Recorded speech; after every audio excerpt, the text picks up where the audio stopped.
The biggest threat is you not using AI versus someone who does use AI. The Right, threat is someone who uses AI.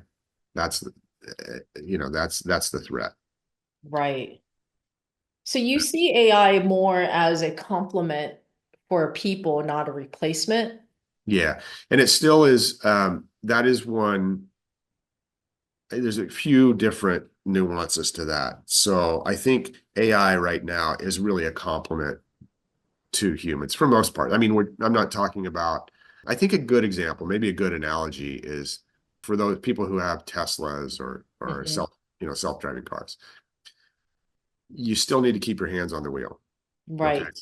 Yeah. And people who have actually used that, which I have, you need to keep your hands on the wheel. And so I love using self-driving in my Tesla, Yeah. and but it has absolutely taken a U-turn, Yeah. not stuck because it couldn't fully make the U-turn and just Right. stopped in the middle of the road with Oh, oncoming wow. Yeah. traffic. Okay, it's also gotten me places just fine, but there Right. are still areas where you have to keep your hands on the wheel still.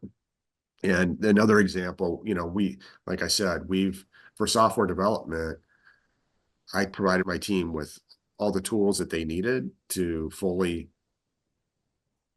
generate code using AI, and I provided them with chat GPT accounts, everything to generate code using AI. Mm. But if you don't know how to actually do that on your own, if you're not just using it how to be more efficient, then it's going to write code that's 95% there, but it's that other 5%. If you don't know how to bridge that gap, you might as well not use it AI at all, because you'll just go down a rabbit hole and get stuck.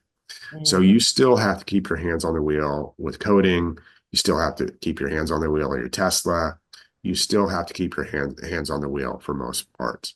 And so how that plays out in different applications Mhm. is different.